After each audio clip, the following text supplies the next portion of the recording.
ಮನೆಗಳಲ್ಲಿ ಹುಟ್ಟಿದದಂತೆ ಗೋವುಗಳನ್ನು ಕಾಯ್ದದಂತೆ ಹೊಳಲನೂದಿ ಮೃಗ ಪಕ್ಷಿಗಳ ಮರಳು ಮಾಡಿದದಂತೆ ತರಳದನದಿ ಮರಳ ನೆಗಹಿ ಮರವ ಮುರಿದು ಮತ್ತೆ ಹಾರಿ ತೆರೆದು ಬರಿಯೊಳಗಿರಳು ಲೋಕವ ಇರಿಸಿ ತಾಯಿಗೆ ತೋರದಂತೆ ಆವ ಕುಲವೋ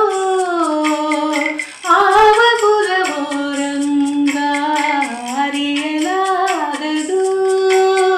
ಗೊಲ್ಲತಿಯರ ಮನೆಗೆ ಪೋಕು ಕಳ್ಳತನವ ಮಾಡಿದರಂತೆ ವಲ್ಲದ ಪುತನಿಯ ವಿಷವನುಂಡು ಮೆಲ್ಲನೆ ತೃಣನ ಕೊಂದನಂತೆ ಪಕ್ಷಿ ತನ್ನ ವಾಹನವಂತೆ ಹಾವು ತನ್ನ ಹಾಸಿಗೆಯಂತೆ ಮುಕ್ಕಣ್ಣ ತನ್ನ ಮೊಮ್ಮಗನಂತೆ ಮುತ್ತು ಮುಖದ ಚರ್ವದಂತೆ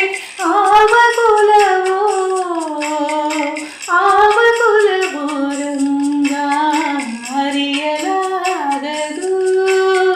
ಕರಡಿ ಮಗಳ ತಂದದಂತೆ ಶರಧಿ ಮಗಳ